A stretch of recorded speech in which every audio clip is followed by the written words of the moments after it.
Vamos a cambiar completamente de tema. El año 2024 apunta a convertirse en el más caluroso de la historia según el Servicio de Cambio Climático de Copernicus. La temperatura promedio global superará por primera vez la barrera de 1,5 grados Celsius sobre los niveles preindustriales, que es un umbral que los científicos consideran como crítico. Para profundizar en este tema nos acompaña Raúl Cordero, climatólogo y académico de la Universidad de Santiago. Raúl, ¿cómo estás? Muy buenas tardes. Hola, ¿qué tal? ¿Cómo estás? Todo bien por acá. Raúl, primero quisiera conocer qué nos dice este pronóstico, cuáles son los factores que tiene esta cifra de que se rompa la barrera de 1,5 grados Celsius respecto a niveles preindustriales.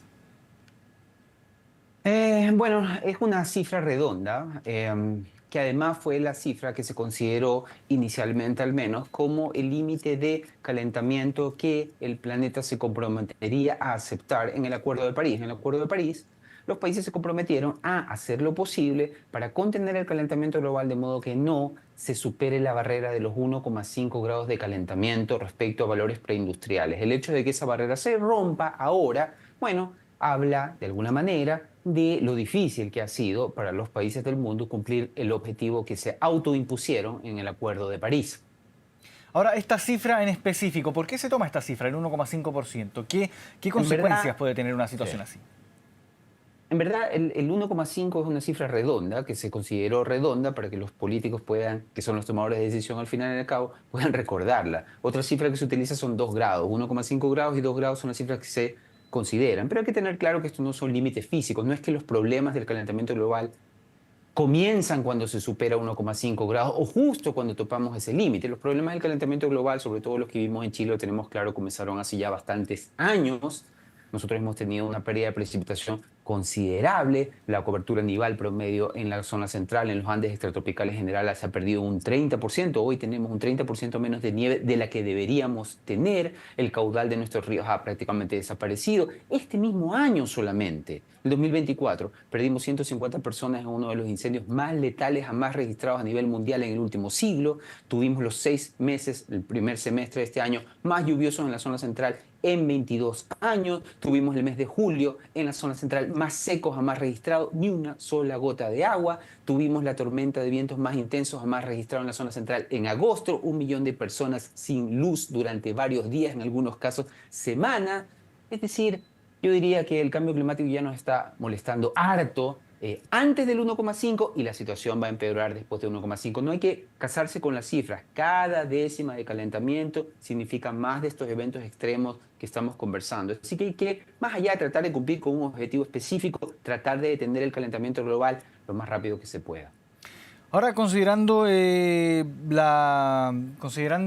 que este año apunta a convertirse en el más caluroso de la historia, ¿qué podemos Sí. decir también respecto a este dato, que también me imagino que es bien relevante y de hecho se suma también que octubre también fue uno de los meses de octubre, valga la redundancia, más cálidos también de la historia? ¿Qué nos Sí. dice también estas dos datos que nos entrega la Bueno, situación que el mundo no está climática a nivel mundial? haciendo, sí, que el mundo no está haciendo la pega. Nosotros, los humanos, quienes finalmente, al menos en muchos países donde la democracia funciona, no estamos votando adecuadamente y eligiendo los tomadores de decisión que van a tomar las decisiones para acelerar la mitigación del cambio climático y detener este proceso de deterioro del que estamos conversando. El récord de este año, 2024, que se va a convertir, como bien adelantabas tú, en el más cálido jamás de la historia, va a romper un récord que apenas tiene 12 meses. El 2023 fue el más cálido jamás registrado y ahora el 2024 va a ser el más cálido jamás registrado. Esto es extraordinario, que cada año que pasa rompamos distintos récords a nivel local, a nivel regional, a nivel global. Es decir, la situación va a continuar empeorando, vamos a seguir marcando marcas negativas, porque todos estos récords son extraordinariamente negativos, hasta que detengamos el calentamiento global. Y eso, en el mejor de los casos, nos va a tomar 3 décadas. Es decir, tenemos 30 años por delante con un clima cada vez más hostil, en el que eventos extremos como los que mencioné hace un momento, que golpearon Chile, u otros eventos que han estado en las noticias recientemente, por ejemplo, el huracán Milton el mes pasado, o la Dana, que afectó la península ibérica, en particular la región de Valencia, matando en un país desarrollado 250 personas. Es decir, estamos hablando ante eventos extraordinarios para los que vamos a tener que adaptarnos, para los que vamos a tener que prepararnos, sin dejar de apretar a los políticos para que aceleren la transición energética renovable. Es la única manera en que vamos a detener este proceso de deterioro en el clima. El proceso de deterioro en el clima, más allá de la cifra, significa los pocos grados, las décimas de grados que conversamos, significa centenares de muertos, miles de muertos. Para que tú tengas una idea, hoy tenemos un día extraordinariamente cálido en la región metropolitana. Para que tú tengas una idea, el calor excesivo, como el que estamos teniendo hoy en la capital, mata cada año de forma prematura alrededor de 500.000 de personas ya. El calentamiento global ya es, por la pura temperatura, uno de los mayores asesinos silenciosos que tenemos, comparable con algunos brotes infecciosos ya. Es decir, hay que tomar acción lo más pronto que se pueda. El próximo lunes comienza la COP en Azerbaiyán, la reunión que reúne a los tomadores de decisión de todo el mundo, incluido representación chilena. Esperemos que haya progresos en la dirección. Claro, bien preocupante, sobre todo considerando que cada uno de los efectos que tiene esta situación va generando fallecimientos. La cifra de 500.000 de personas al año es bien relevante también. Ahora, considerando que año a año hemos visto cómo va aumentando, mencionabas tú, Raúl, que este récord del el año más caluroso de la historia viene a romperse un año después del año anterior, que fue el anterior, valga la redundancia, más cálido de la historia. ¿Cómo se puede llegar a revertir o intentar quizás bajar cómo se va acelerando esta situación? Bueno, revertir, así como volver al clima antiguo que O recordábamos. desacelerar quizás. Desacelerar, eso sí podemos. Revertir, eso está, ya no se puede simplemente. Pero sí podemos detener el proceso de deterioro, es decir, que al menos los récords duren un poco más. ¿Te fijas? Porque claro, romper todos los años el récord, esto no puede ser. Eso habla, te fijas, no es una cosa natural, evidentemente. Entonces, lo que tenemos que hacer es dejar de quemar combustibles fósiles. Todos usamos combustibles fósiles, gas para cocinar, para calefaccionarnos, electricidad usando termoeléctricas o diésel, benzina para movilizarnos. Hay que avanzar rápido en la electrificación de todos nuestros procesos domésticos industriales y asegurarnos que la electricidad que consumimos sea generada utilizando energías renovables. Ese proceso que se llama mitigación del cambio climático vía transición a energías renovables tiene que acelerarse. La aceleración de ese proceso significa grandes inversiones económicas y por eso uno de los temas principales de la próxima COP, la que comienza el próximo lunes, es cómo asegurar financiamiento para esas grandes inversiones que permita acelerar la transición energética que equivale a desacelerar el calentamiento global. Las dos cosas van juntas. Mientras más rápido dejemos de quemar combustibles fósiles, más lento el calentamiento global se va a hacer. Y cuando dejemos de quemar combustibles fósiles, cuando seamos cero emisiones o al menos carbono neutrales, el proceso de deterioro que estamos viviendo en nuestro clima, el calentamiento global, se va a detener. Antes no, tenemos que hacerlo mientras más rápido se pueda, mejor, porque como te digo, cada décima de grado significa más eventos extremos, más lluvias torrenciales, más sequías más intensas, más olas de calor, temporadas de incendios forestales activos, etcétera, etcétera, etcétera. Y todo eso cuesta plata y cuesta vidas. Ahora, ¿cómo está Chile también en este ámbito, en los intentos por desacelerar el cambio climático? Bueno, Chile puede, te fijas que nosotros siempre hacemos noticia por cosas no tan buenas, pero esta es una de las cosas en las que Chile puede sacar, entre comillas, pecho. Chile lo está haciendo bien, es decir, todos los que vivimos en la región metropolitana y algunos también en algunas regiones ya vieron que el transporte público está avanzando hacia la electromovilidad. Todos los que vivimos en Santiago seguramente deben haber visto cuando viajan por carretera grandes plantas de energía fotovoltaica, grandes conjuntos de paneles fotovoltaicos que hace solo una década no existía. Hoy ya casi el 30% de la electricidad que tú, yo y quienes ven consumen electricidad ya es generada con paneles fotovoltaicos. Eso hace una década era prácticamente cero, es decir, en poco tiempo Chile está limpiando su matriz energética, se están cerrando termoeléctricas para reemplazar la generación de esa energía con energías renovables, cero emisiones. Así que Chile está avanzando bastante bien en lo que se refiere a mitigación del cambio climático. Así que es de hecho Chile, con todas las cosas que se pueden mejorar, un ejemplo para otros países de la región. Y por lo tanto yo espero que eventualmente, poco a poco, Chile comience a asumir un rol de liderazgo para mostrarles el camino a otros países en la región, nuestra región en Latinoamérica, que va un poco más lento. Y además, para sumarse a esos mismos países de la región, y ojalá también del sur global, incluido África y el sudeste asiático, para hacer frente común, para empujar, forzar, negociar con el norte global, los países desarrollados, los países ricos, para que nos comiencen a compensar por la gran cantidad de daños y perjuicios que los países en desarrollo, incluido Chile, estamos sufriendo como consecuencia del calentamiento global que nosotros no gastamos. Es verdad, tú y yo consumimos energía, combustibles fósiles, pero nosotros no somos los grandes consumidores de esa energía, son los países ricos. Y los países ricos que han causado este problema tienen gran cantidad, tienen buena resiliencia. Es cierto que a veces son golpeados como España por grandes eventos, pero las grandes víctimas del calentamiento global son los países en desarrollo. La sequía de 14 años a nosotros nos costó una fortuna. Cada año Chile dedica casi 300 millones de dólares entre el sector público y el privado al combate de incendios forestales. Esto nos está costando muy caro el calentamiento global. Nosotros no somos los grandes causantes, así que necesitamos conseguir que nos compensen. Ahora, hay otros países todavía en peor situación, los africanos, etcétera. Así que vamos a ver cómo negociamos en la COP. Yo espero que Chile comience a liderar y a sumarse, juntar fuerzas con otros países del sur global para que podamos negociar de mejor manera con los países responsables de este problema. Ahora, ¿cuál es la relevancia, cuál quizás es la probabilidad de que en estos encuentros, en las COP principalmente, se logre llegar a acuerdos? Porque hemos visto año a año que en muchas ocasiones no se llega a acuerdos concretos o acuerdos que sean suficientes para intentar frenar el avance del cambio climático. Mira, tú puedes verlo de dos maneras. El hecho de que estemos hablando de tantos eventos extremos significa que no hemos hecho suficiente. Pero por otro lado, sería injusto decir que no se ha avanzado. Es decir, se ha avanzado muchísimo. Eh, en cada COP se avanza, mucho más lento de lo que uno le gustaría. Yo sé que, por ejemplo, los políticos tienen la tendencia a usar este lenguaje hiperbólico. ¿Te acuerdas cuando nosotros íbamos a organizar la COP? Decían, esta es la última oportunidad para salvar el planeta. Pero en verdad, en una reunión no se va a solucionar un problema que llevamos causando desde la era industrial, ¿te fijas?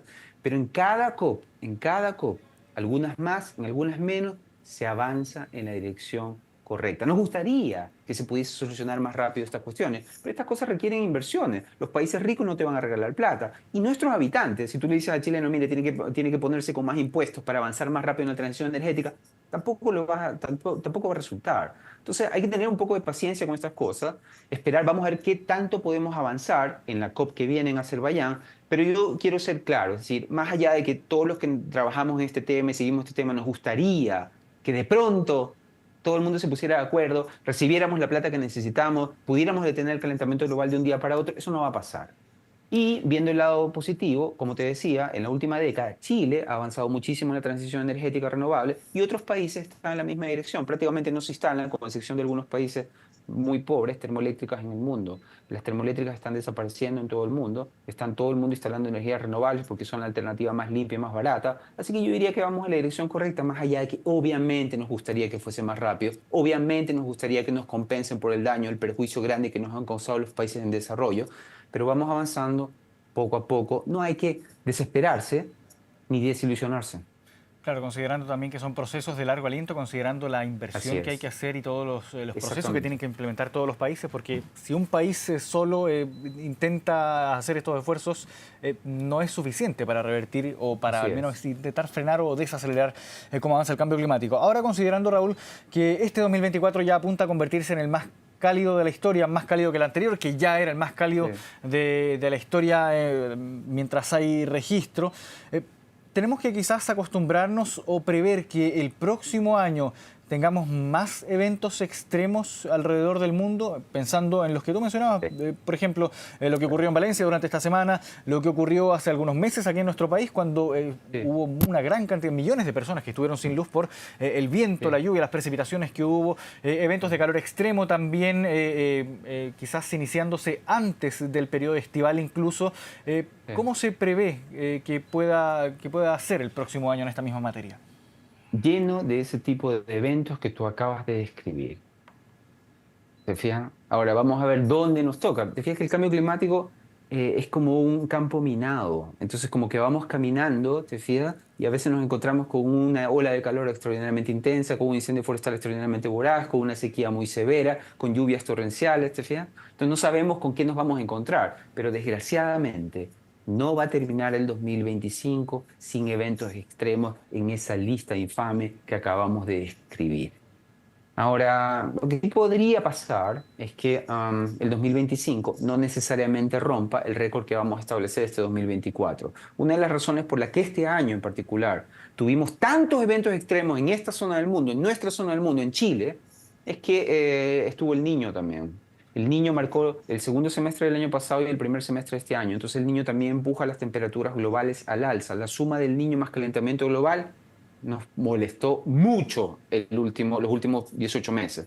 El niño está remitiendo, estamos avanzando hacia la niña nos va a echar una mano moderando algo las temperaturas, podría ser que a pesar de que hemos tenido una primavera muy, muy calurosa, puede ser que el verano al menos no sea récord, caluroso va a ser, pero al menos tal vez no sea récord, no tengamos una temporada de incendios tan activa, tan letal como la que hemos tenido los últimos 2 años, por la niña, pero los récords que hemos establecido, los récords de víctimas, los récords de área quemada, los récords de olas de calor, los récords de personas sin luz, todos esos récords, desgraciadamente, que se establecieron este año, no van a durar demasiado.